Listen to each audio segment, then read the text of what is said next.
ஆதிசக்தி நீலாம்பரி நாராயணி நமஸ்துதே நமஸ்துதே நமஸ்துதே.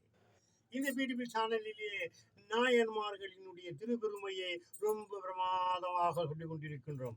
ஒரு நாயனார் திருக்கோயில் போகிறீர்கள், சிவபெருமானை பார்க்கிறீர்கள். சிவன் அருகிலே வெளியே வரும்போது எத்தனை லிங்கங்கள் இருக்கிறது. அந்த மூலஸ்தானத்தில் இருக்க மட்டும் லிங்கத்தை மட்டும் விழுந்து விழுந்து கும்பிடுகிறீர்கள். வெளியே வரும் லிங்கத்தை பார்த்தும் பார்க்காதவர் எவ்வளோ பேர் நான் சிவாரியர் பார்ப்பேன் இந்த நிலைகள்லாம். ஏனால் இறைவன் அங்கேதான் இருப்பான். எங்க அமைதி இல்லாத இடமா இருக்கிறதோ அந்த இடத்துல தான் இறைவன் இருக்கும். அமைதி இருக்கும் இடத்திலே கூட்டம் குறுக்கணும் கத்தும் நிலையிலே இறைவன் இருக்க மாட்டான். அதுபோல் அமைதி உடைய இடத்திலே இருக்க மாட்டான். வெளியே அமர்ந்திருக்கும் இறைவனை பாருங்கள். அந்த பார்க்கும் வேலையிலே சுற்றி நிற்கும் 63 நாயன்மார்களை பார்த்தும் பார்க்காதது போல் போவீர்கள்.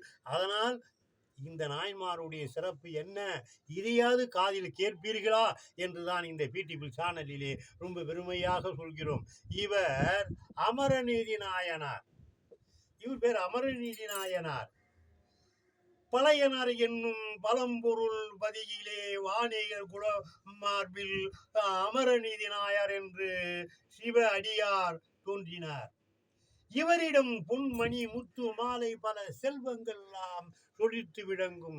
அயல் நாட்டுக்காரர்களெல்லாம் இவரிடம் அந்த பொன்மணிகள் எல்லாம் விலை கொடுத்து வாங்குவார்கள்.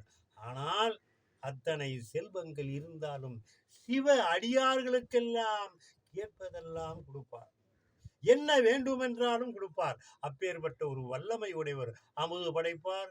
பொன் கேட்டால், மணி கேட்டால், வைரம் கேட்டால், எதை கேட்டுவென்றாலும் இவரிடம் வாங்கி செல்வார்கள்.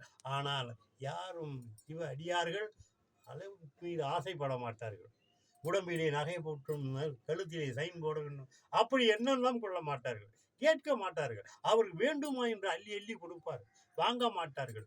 அமுது வயிற்றுக்கு அமுது படைத்தால் போதும் ஐயனே, அப்படி அமரநீதியா அப்படி என்றார். இறைவன் பார்த்தான். இவரிடம் என்ன செய்வது என்று கேட்டு நினைத்தான். இவனை சோதிக்க கை நீட்டினார். ஒரு அங்கேயிருந்து ஒரு கோமணக்கந்தையை, அப்பா நான் வெளியூர்லேருந்து வந்திருக்கேன், ஒரு கோமணக்கந்தை குளிச்சுட்டு வரேன், நீ எனக்கு வேற எதுவும் தர வேண்டாம், இந்த கோமணக்கந்தையை வச்சிரு, நான் குளிச்சுட்டு வாங்கிக்கிறேன். ஐயா பத்திரமா வச்சிருக்கேன். 2 கோமணம் தான் என்கிட்ட இருக்கு.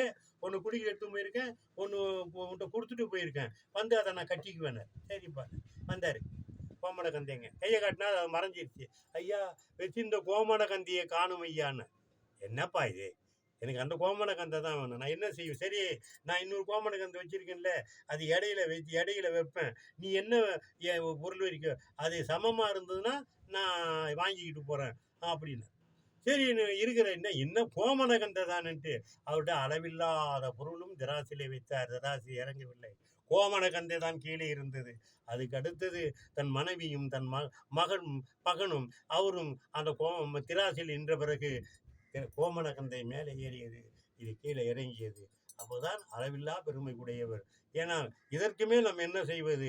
அப்பேற்பட்ட ஒரு வல்லமை உடைய இந்த அமரநீதி நாயனாரின் திருப்பெருமையை இந்த பிடிபி சேனலிலே சொல்லி கொண்டிருக்கின்றோம். அனைத்து நாயன்மாருடைய செவியை கேட்டு பாருங்கள். உங்களுக்கு செய்த கர்ம வினைகள் விலகி ஓடும். ஓம் ஸ்ரீ ஆதிசக்தி நீலாம்பரி நாராயணி நமஸ்துதே நமஸ்துதே நமஸ்துதே. லைக் பண்ணுங்க, ஷேர் பண்ணுங்க, கமெண்ட் பண்ணுங்க.